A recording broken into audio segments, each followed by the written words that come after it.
Okay, hold on, everybody. We'll be with you in just a minute. Always some technical difficulties. Well, anyway, in the early days, of course, we had Animas City in 1876, and the first recorded deaths in Animas City were in 1877. And the town of Animas City established a cemetery over on the other side of the valley to the east of us. And the first recorded burials, again, were up there in 1877. This first slide here shows you a very, very early picture of Durango, Colorado, which was established in September of 1880. And this is Main Street and what is today 9th Street. The building right here is where the former First National Bank building is today. There's a stone and masonry building there that was for many years the First National Bank. This would be 9th Street. This would be Main Street out here. And all of those buildings that you see in the background are buildings that were built on what they called Railroad Street or Railroad Avenue. And basically what happened is all of those people were squatting on railroad property, and they built all those structures before the railroad arrived. And as the railroad approached, all of those buildings had to be moved off of the railroad right of way. The most famous one there, the first building that you see there is the European Hotel, the tallest one. They actually moved it up Main Street. We have pictures of them putting it up on rollers, and it's being pulled up the street by teams of oxen, like 10 teams of oxen are moving that building. Well, the other important thing in this picture is that very large ponderosa pine tree. And right across the street behind this building was the Luttrell building. It was a brick building that contained the post office, and it contained the first Masonic lodge, and it had a rooming house in it and several other businesses. And well, in April of 1881, there were 24 saloons and gambling halls in the new town of Durango. You had a population of 2,000 people, and you had 24 saloons and gambling halls. So that sort of tells you about the early demographics of Durango. It was mostly men. And fights were notorious in these saloons and gambling halls. And another form of entertainment was what they called variety theaters. And Durango had the Coliseum Variety Theater, which really was not the kind of theater we think of today. It was not G-rated entertainment. Anyway, the Coliseum in April of 1881 was the site of a pretty dastardly murder. The headline from April the 16th of 1881 reads, "Murder most foul, retribution most terrible. Henry Reed Moorman, the murderer. He fires his revolver into a crowd at the Coliseum. James K. Polk Prindle is killed. The murderer lynched." Well, that big ponderosa pine tree that you see there was the tree that they used to lynch Henry Moorman. Henry Moorman was a young man who came west wanting to lead the cowboy life.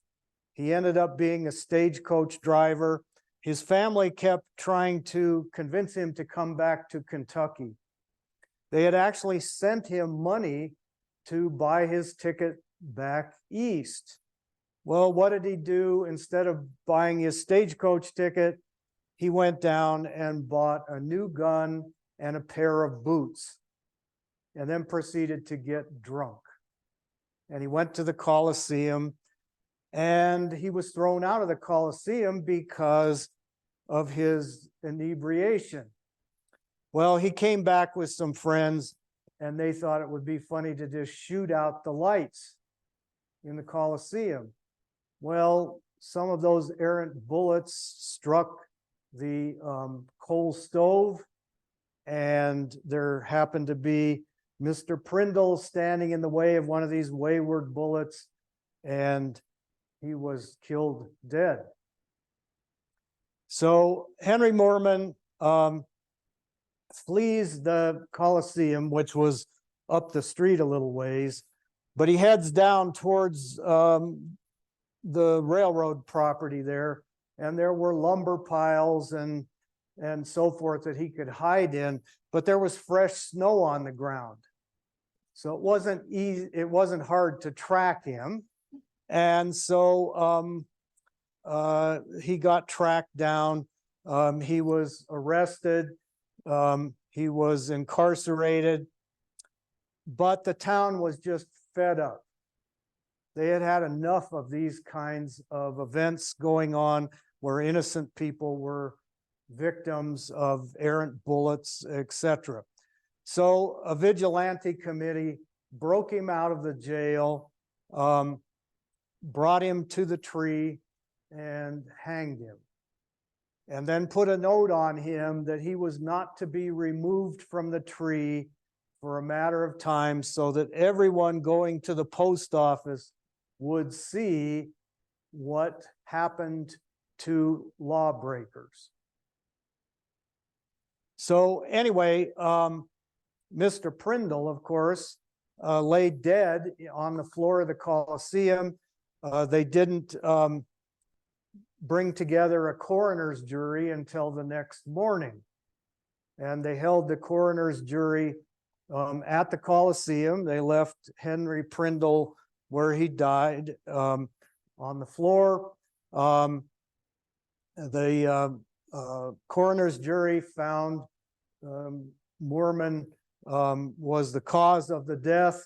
And so once the coroner's inquest was over, they contacted Mr. Nelson, who was the new undertaker in town. He had come to Durango recently, and he was having trouble getting a location for his business. So when he first came to town, he was actually operating out of the Grand Central Hotel. But by the time this murder happened, he had a tent down on the other side of Railroad Street there. And the newspaper account says that Mr. Prindle, well, I'll just read it to you here.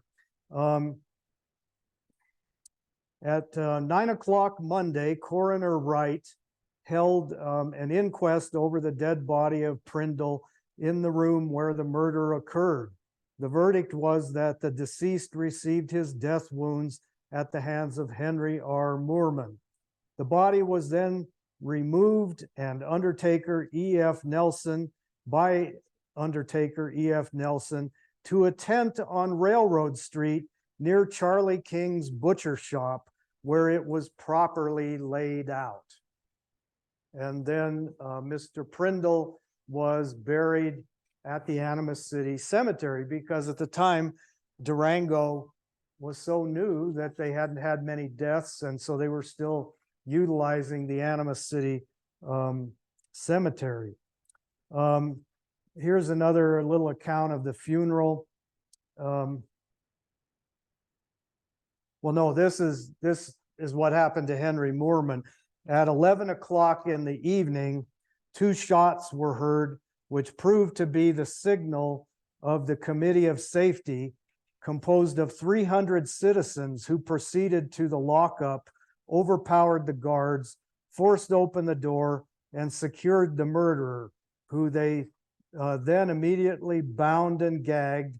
They then conveyed him to the large pine tree immediately in front of the post office, where he was summarily hanged until dead. So anyway, the other important thing about this picture, it shows that, again, most of the early buildings were wood, and the next undertaker to come to town besides Mr. Nelson was Mr. Folsom, and his undertaking parlor was located in a building behind this building and between here and the post office building, or the Luttrell building. So let's see here. The first burials that occurred in the Animas City Cemetery, as I said, were in 1877. There was a man by the name of Israel Doty, who was a shepherd who was killed over by Pagosa Springs, but they brought him to Animas City for his post-mortem examination. Again, they had a county coroner by the name of Wright, who was the county coroner at the time of Prindle's death and of Mr. Moorman when he was hung. Oliver Wright was the La Plata County coroner beginning in 1880. He was also the county assessor, so he held 2 elected positions. In April of 1881 is when E.F. Nelson arrived in Durango.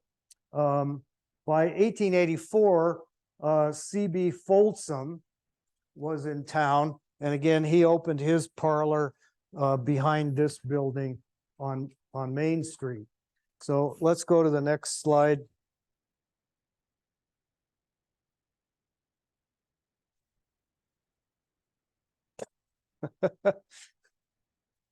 Well, maybe we'll go to the next slide.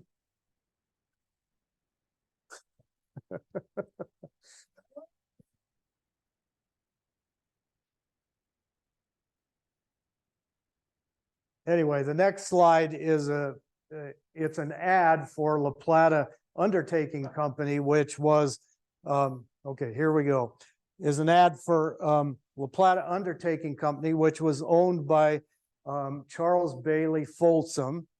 And when this ad was done, you can see up there near the top, his manager was T.E. Peterson.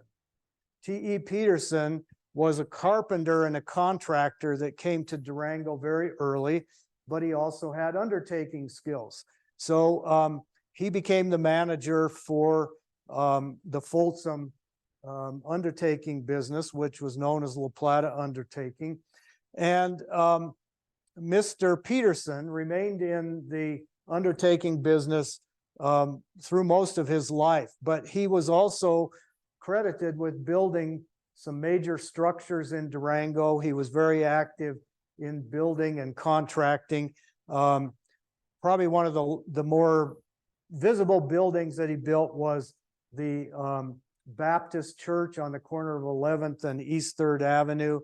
He built the original structure starting in 1901, and then there were several additions made to that building. But very interesting character. He had a large family, and he kept all of his sons busy in lots of things. Let's go to the next slide. No, you went backwards. You went backwards again. There you go. Okay, so this is a picture of Durango's first legal hanging. On May the 23rd of 1882, a man by the name of George N. Woods killed M.C. Buchanan after an argument in the Pacific Club saloon.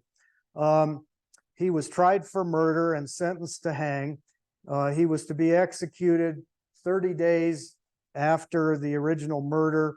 He was executed on June the 23rd, 1882, and we can see the gallows here and the building behind it The brick building over here is what was known as the Philpott Building. It's still standing on near Main and 7th Street. It's today a tea shop, but for many years it was the Stewart's clothing store. And that long building behind it is the Denver and Rio Grande Freight Depot, which was just across the railroad tracks, and it's where the post office is located today. So the Strader Hotel, which was not built at this time, would be over to the far left there. Well, this was Durango's only legal hanging. And again, over on the left side there, you can see the hearse is waiting to remove the body. When George N. Woods was looking towards his execution, he asked to see an undertaker, and Mr. Folsom was chosen, and Woods chose his casket, and they brought the casket to his cell and put it in the cell with him until the day of execution. And the day before he was executed, Father Michael C. Brennan from St. Columba Church and Parson Hogue from the Episcopal Church petitioned the court that they would like to see Mr. Woods. And they were given permission to visit him in his cell. They thought that he might repent for his murder, but he was unrepentant, but he thanked the good fathers for visiting him, and he said, maybe we will see each other in the afterlife, and left it at that. So anyway, the Folsom Undertaking Parlors, or La Plata Undertaking, took care of Mr. Woods. He was buried at Animas City Cemetery also, as was Henry Moorman. There's not a whole lot in the public accounts of Henry Moorman's funeral. I think they just did a sort of a silent burial for him when he was laid to rest. But they're all up at the Animas City Cemetery. Let's go to the next slide. Here's another ad for the La Plata Undertaking Company. And of course, they feature their hearse. I'm not exactly sure if that was the exact model of hearse that they had, but of course, they wanted people to know that they had the most modern conveniences of the funeral trade. Again, La Plata Undertaking was owned by C.B. Folsom and Company.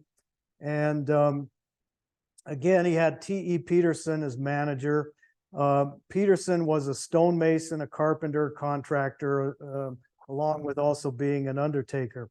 La Plata Undertaking was taken over by W.H.C. Folsom, who was Charles Bailey Folsom's son. Now, W.H.C. Folsom was Durango's pioneer dentist, but he was also a skilled undertaker. He knew the embalming trade, etc. So anyway, when CB decided to retire, WHC took over La Plata Undertaking, but he still had T.E. Peterson as manager. Now, when at some point T.E. Peterson broke his relationship with La Plata Undertaking Company, and he became the manager for Durango Undertaking Company, which I'll get to in a minute. So after that, W.H.C. Folsom hired a Dr. Duff, who was another fellow dentist who practiced dentistry with Dr. Folsom, but then on the side, he was the funeral director for La Plata Undertaking. He didn't stay in Durango very long. He moved to Farmington and became very prominent in Farmington. but unfortunately, he went swimming in the San Juan River on a hot day in July of 1909 and drowned in the San Juan River, and that cut his career short. So and he was involved in undertaking down in Farmington. Also, let's go to the next slide. So this picture is taken at 2nd Avenue and 8th Street. 8th Street would be going down here. This building is historically known as the Goodman Building. It's today where Bank of the San Juan is located. The house that you see over there to the left was moved when Bank of the San Juan acquired the building. That's now their parking lot, but that was where the Goodmans lived for many years. And of course, the main business for Goodman was paint and wallpaper, but they also did undertaking, which is fairly common. In the early days, most undertakers, you didn't have enough business to just survive by being an undertaker. So a lot of times a furniture store owner was an undertaker, or a carpenter, or different businesses. Sometimes even just a general merchandise store, the owner of it was the town's undertaker. So anyway, Peterson left the La Plata Undertaking Company, and he became the manager of the Durango Undertaking Company, which was owned by George Goodman. Let's go to the next slide. So here's a newspaper ad for the Durango Undertaking Company. And as you can see there, T.E. Peterson is now the manager for them. And it says down below there, offices at the Goodman store on 8th Street. So let's go to the next slide. Here's a picture of George Goodman. He was the owner of the Durango Undertaking Company, along with Goodman Paint and Glass. And he came to Durango. He was here at the founding of Durango. He and his brother Frank had the first paint and wallpaper store in Durango. And at some point, his brother Frank was a sign painter. So most of the early business signs in Durango were painted by his brother Frank. But at some point, Frank and George got crosswise and they split their partnership. And Frank left Durango for a while, but then returned. And but anyway, they were here in 1881, and that first slide that I showed, where with the hanging tree and the buildings down on Railroad Street, the original Goodman store was down on Railroad Street.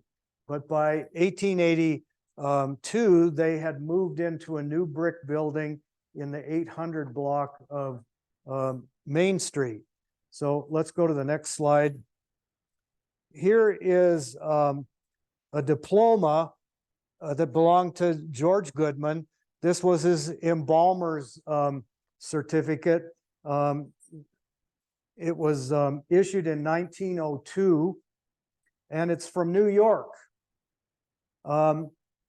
And I really have not been able to figure out. I think he probably went to New York to get advanced training. Things were changing a lot by 1900. And so this would just give him more credentials for the business. But his wife, her name was Ida Colson. Her maiden name was Colson. The Colson family was from over around Bayfield, early people over in that area. But Ida was also involved in the undertaking business. Let's go to the next slide. This is a picture of the Funeral Directors and Embalmers Convention of the Colorado State Funeral Directors Association. And George and Ida Goodman are in the group there. Let's go to the next slide. Here, they went to this convention, and this is a picture that they took just for fun. And I'm sure they sent it to their friends, but that's George and Ida Goodman out joyriding. Let's go to the next slide. So again, here's the Goodman building from a different angle. This is looking up 8th Street. And again, the most predominant part of that building was the paint and wallpaper business. And then there was another storefront right in the middle of the building. And then the undertaking parlors were the third storefront in the early days there. Let's go to the next slide. So here's another ad for the Durango Undertaking Company. Again, it has T.E. Peterson associated with them. They predominantly mention that they're members of the Colorado State Funeral Directors Association. They're licensed embalmers authorized to ship remains to any part of the world.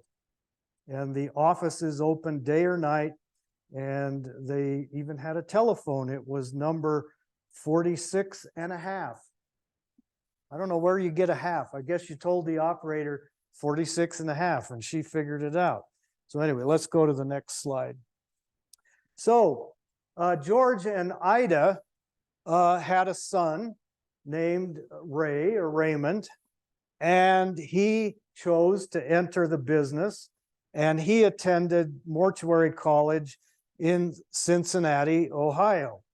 And Ray Goodman is the third gentleman from the left. He's wearing a white smock down in the front row there. And this is his class at the Cincinnati School of Mortuary Science. And the mascot for the school was, guess what? The mummy. So anyway, son Ray joins the business. Let's go to the next. So here we see another ad, and it just lists George Goodman, undertaker.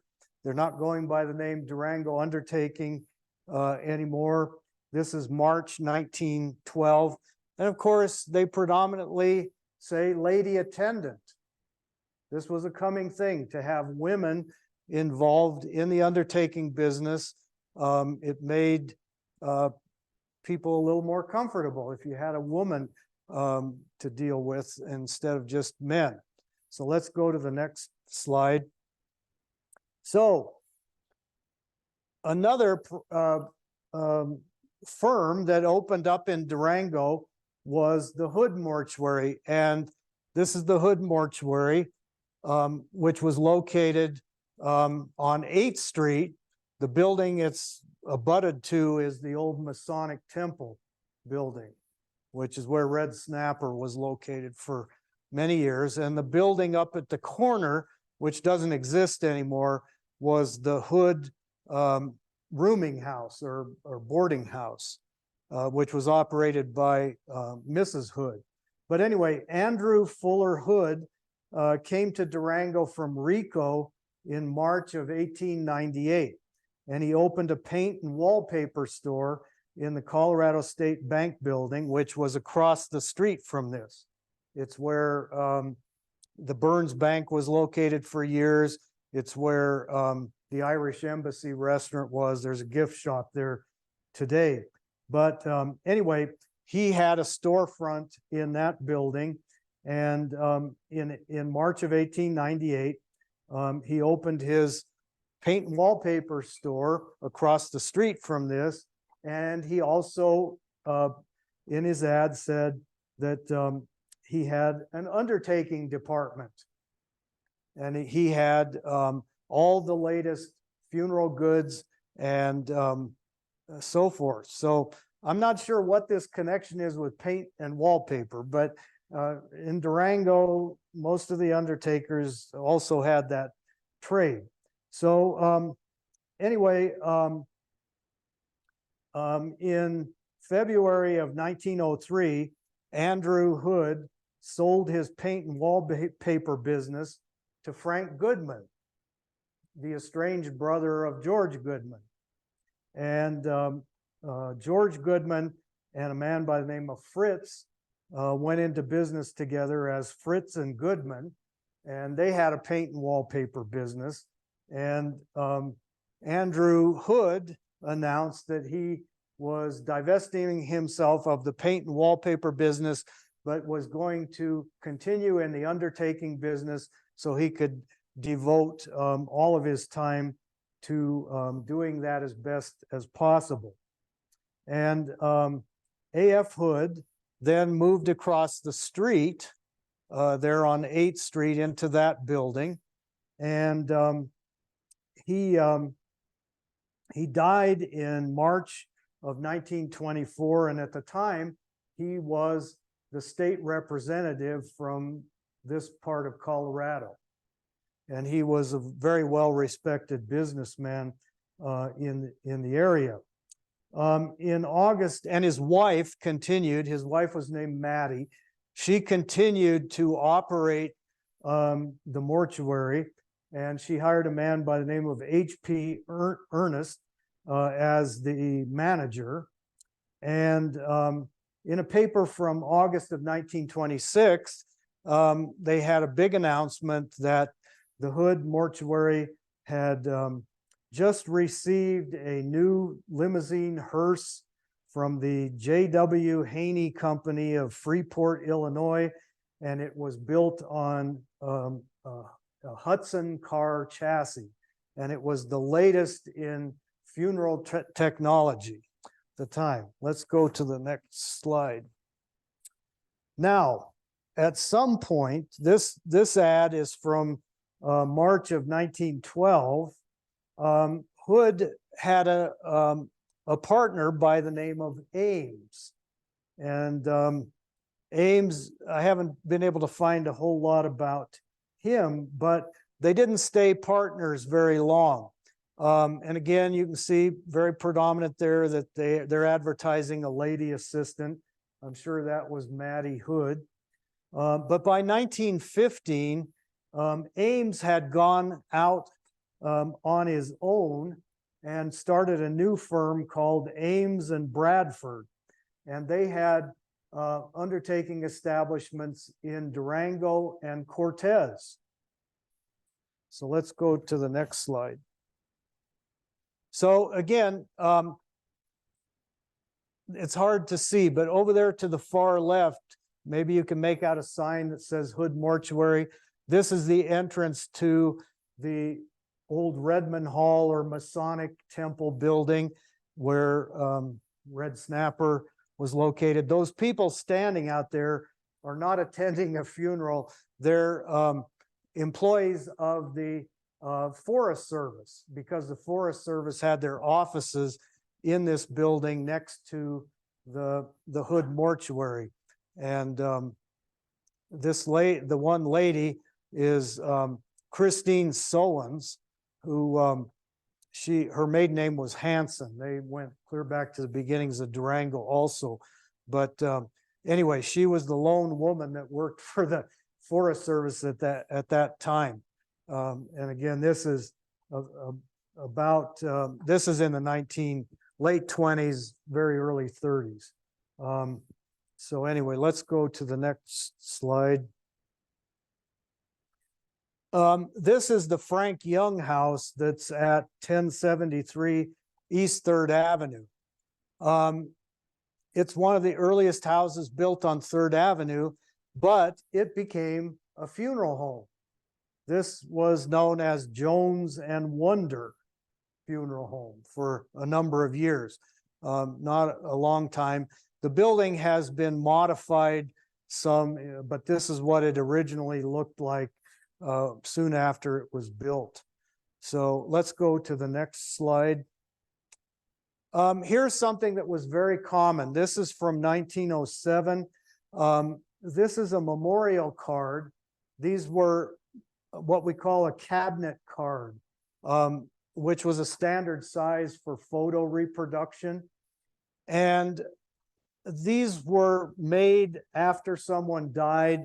They could send these to relatives that were quite a distance that might not have been able to attend the funeral or whatever. Obviously, she's alive when they took this picture, but many of these memorial cards, they would take a post-mortem photograph. They might have a picture of the deceased in their casket or laid out in bed or whatever. And they did these especially for children.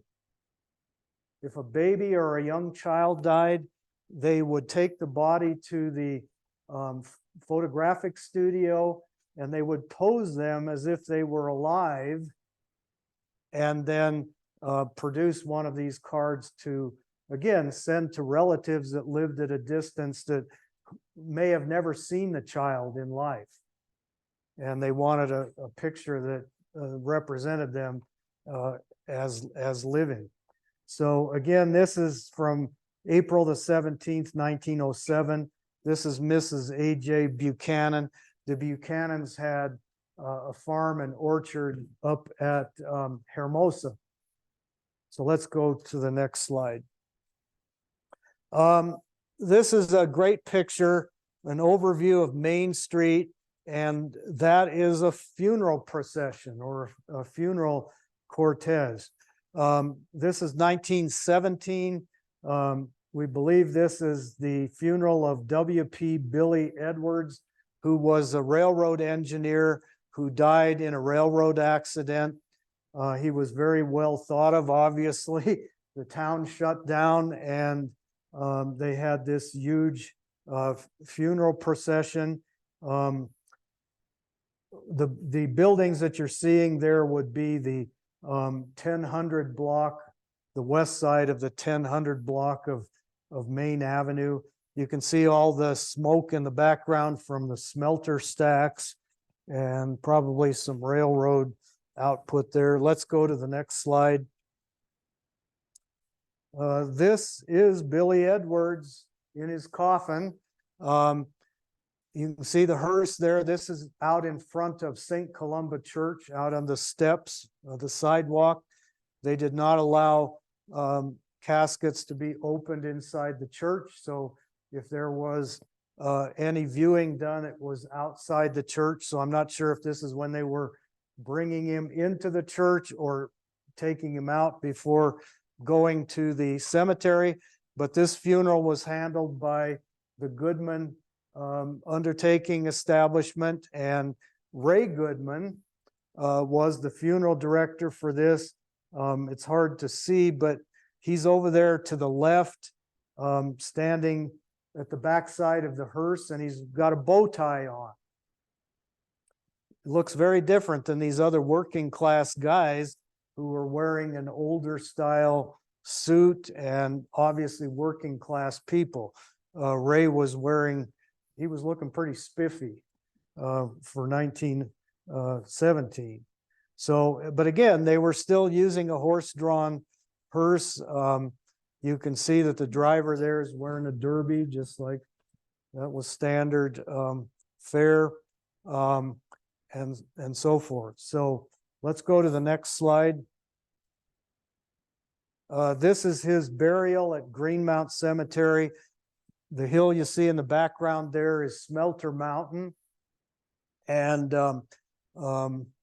so forth. So again, this is his burial. Now, what I've been told is that he was originally from Wales, and at some point he had a sister that lived in Wales, and she requested that he be exhumed and sent back to Wales. So I'm not sure if he's still buried at Greenmount or not. Let's go to the next slide. So again, here's another picture of the Goodman establishment. This is looking down 8th Street in the winter in front of the establishment. You can see the Newman building predominantly there in the center of the picture, and you can see the winter enclosed streetcar there, and so forth. And the building over here the white building, which was Stein Mercantile at the time. That's where the Durango Visitor Center is today. Let's go to the next slide. Here's an ad from January of 1925, and it shows another new business. We've got Damon and Ames Mortuary Company, and then right below that, there's an ad, of course, for the old standby Hood Mortuary. And of course, Ames had worked for Hood at some point. And then Damon came to town and they formed a partnership and opened Damon and Ames. I don't think they lasted very long. I can't find a whole lot of information about them. Let's go to the next slide. So this is the old Rockwood house that's at 848 East 3rd Avenue. And this is a very contemporary picture, but in 1926, some gentlemen opened a funeral home in that house. They purchased that house, and the firm was called Jones and Peterson. Now, a ways back, I showed you the old Frank Young house, and that had been Jones and Wonder. Well, it's the same Jones, Thomas Jones. He then went into partnership with a Walter Peterson, and they opened Peterson Funeral Home at this location. And they were there in they opened in 1926. And in 1943, Walter Peterson died, and his wife continued to operate Peterson Funeral Home with the help of another funeral director by the name of Malcolm Dayton, who was a newcomer to Durango. And then in 1956, this became Humphrey Memorial Chapel. The Petersons sold out to Humphreys. Let's go to the next slide. 3rd Avenue. It's 843 3rd Avenue. It's Turtle Lake Refuge now or something like that. So here's an ad for Hood Mortuary, and you can see down at the bottom there, it was the manager at the time was W.J. Doran, is listed as president. At some point, probably in the early 1930s or mid 30s during the Depression, Hood Mortuary moved to the Amy Mansion on 3rd Avenue, where it's still located today. This W.J. Doran, his nickname was Speedy Doran. I don't think it was because he was speedy. I think it was a sort of a derogatory term, but he became partners with a man by the name of Ray Calloway, who was a traveling salesman for an embalming fluid company.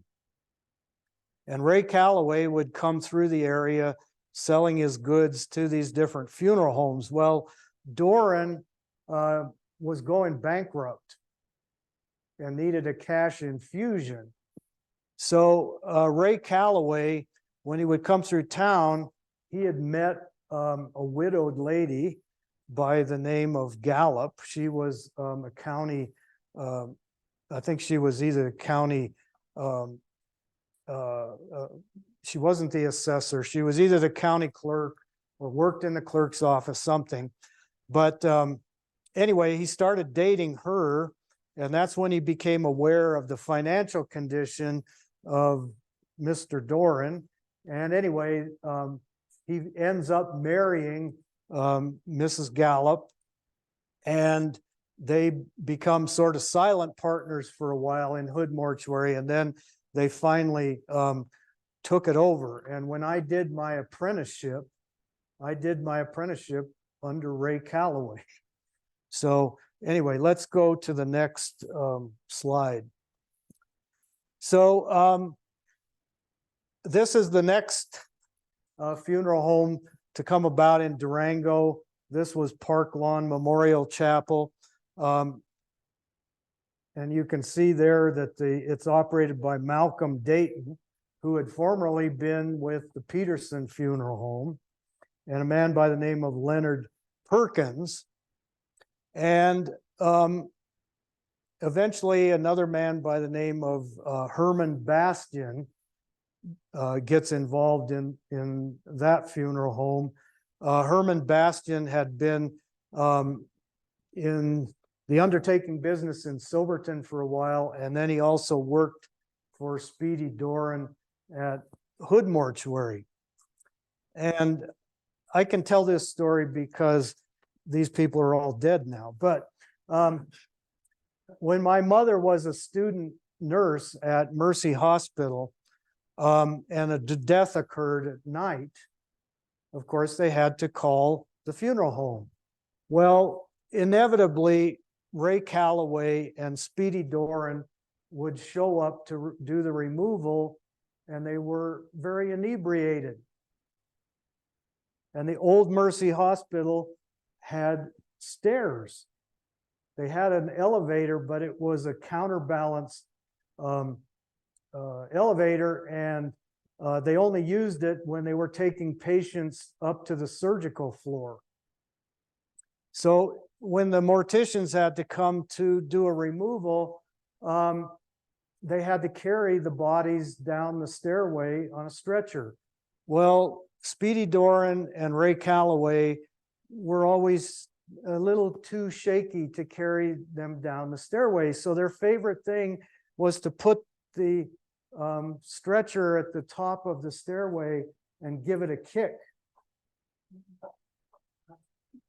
And go thump, thump, thump, thump, thump, thump, thump, thump down the stairway. And of course, in the middle of the night, that would wake up all the nuns whose convent was on in the attic of the hospital. And the Mother Superior would come down inevitably and have to chew out Ray Calloway and Speedy Doran, tell them they had to be more respectful of the dead, and please don't wake up all my patients. So anyway, let's go to the next slide. We're going to sort of end it there.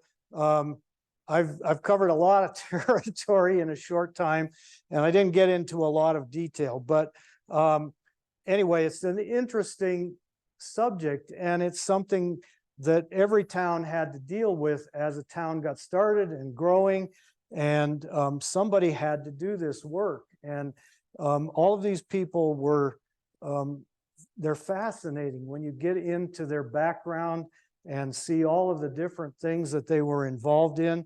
I didn't mention that George Goodman, he ended up being the first paid fire chief for the city of Durango after the Great Fire in 1889. So not only was he running several businesses, but he was also the fire chief, and he was involved in fraternal organizations and so forth. And as a small child, my dad and uncle rented a storefront in the Goodman building where they had the office for city taxi. And Ray Goodman and his dad used to come down to visit with my dad and uncle when they were bored, and they would tell them all of these stories about, you know, their experiences when they had the undertaking parlor there and so forth. So I sort of grew up hearing all kinds of stories and stuff, and I suppose that's why I somehow had this fascination with it. So anyway, we're going to leave it at that. Does anybody have questions or comments or? Oh, yes. So, yes, I sort of glanced over that. Goodman's got out of the business because and a lot of people got out of the business after the flu epidemic of 1918. Ray Good, the undertaker in Silverton, got so overwhelmed that he asked help from other area undertakers. And if you don't know it, Silverton had the highest death rate per capita in the country during the flu epidemic in 1918. So Ray Goodman goes up to help him out. The undertaker up there got very sick and eventually died. So Ray sort of took over. Ray contracted the flu and was afraid he was going to die. So he comes back to Durango to recuperate. Another undertaker from Farmington went to Silverton when Ray got sick, and that guy from Farmington ended up dying, and so forth. So at the end of the flu epidemic, I think the Goodmans and other undertakers just said enough is enough. The problem was during the flu epidemic, they had to bury so many people that they knew, and children, especially children of people they knew. I knew another guy by the name of Walt Balaguer, who was in the undertaking business in Telluride during the flu epidemic. And he told me he left Telluride, he quit the business and left Telluride after the flu epidemic, and he came to Durango and started another business. And he told me that he said, I buried too many of my friends' children, and I just couldn't look them in the face anymore. And so he said, I just had to leave Telluride to get away from that association. And so he came to Durango, and he remained in Durango and started businesses here, and was in business for years. He was one of my neighbors for a lot of years till he died. So anyway, lots of people changed their careers after the flu epidemic in 1918. So anyway, yes. This is about undertaking, but did the soil doves will they bury and Yes. allowed to be buried in the cemetery proper? And are they designated? No. Now, if you go to Silverton, the cemetery in Silverton, there's a whole section up there that was designated for them, but not in Greenmount. Forest Service was one of the ones they put markers for a lot of the sex workers of Silverton. They had it in the late 90s, early aughts, I think.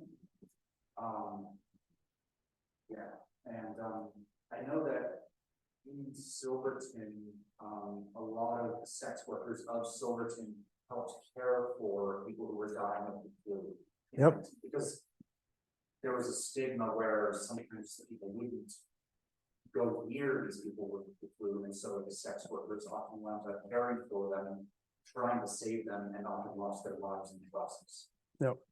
And again, like one of Durango's most famous madams was Bessie Rivers. They called her Bessie Rivers, but her real name is Frankie Ferguson. And she and her sister, I believe it is, are buried side by side up in Greenmount. They have very interesting tombstones. They died at different times, so they tried to duplicate, their headstones, but their headstone is a carved granite pillow with tassels. But she's buried under her real name, which is Frankie Ferguson. But she lived much longer than her sister. She didn't die until the 1930s. So anyway, but she was in business in Durango in the 1880s. So anyway. You want to just Oh, okay. All right. Finally, some shameless self-promotion. On Halloween, we'll be participating in the downtown party for kids. We'll be set up in the TBK parking lot with trick-or-treat goodies, so bring the kids and grandkids over. Next month, The second Saturday falls on November the 11th, Armistice Day or Veterans Day. So we will be honoring veterans from La Plata County. We will ring the school bell up on our tower at the 11th hour on the 11th day of the 11th month. Our seminar at 1 p.m. will tell some of the stories of the many veterans of La Plata County from the Civil War onward. We'll send an e-blast out in November, and you'll be able to sign up as usual on our website. In December, we will have another virtual book signing for our second Saturday seminar on the 9th of December at 1 p.m. with Julie Van Lannen Bell, the author, along with Jan, I'm not sure how to say her name. Anyway, the title of their book is Women of the Colorado Gold Rush Era. The book is beautifully researched and tells the stories of many women who came to Colorado in the 1860s, including Mary Nye Hall, who was in the Baker Party. If you don't know, they were just up the river here. So anyway, Julie is on the Front Range, so that webinar will be available on Zoom or on the big screen in the classroom. And we hope to work with Maria's bookstore to have copies of the book here on hand for sale. To keep up with us, join us. Members only get access to our online catalog database, and you can sign up on our website. Visit our website for more resources. Subscribe to our e-blasts. Follow us on Facebook. Like us on Instagram. And if you would like to see continued programming like this, be sure to hit the donate button on our website. We appreciate your support.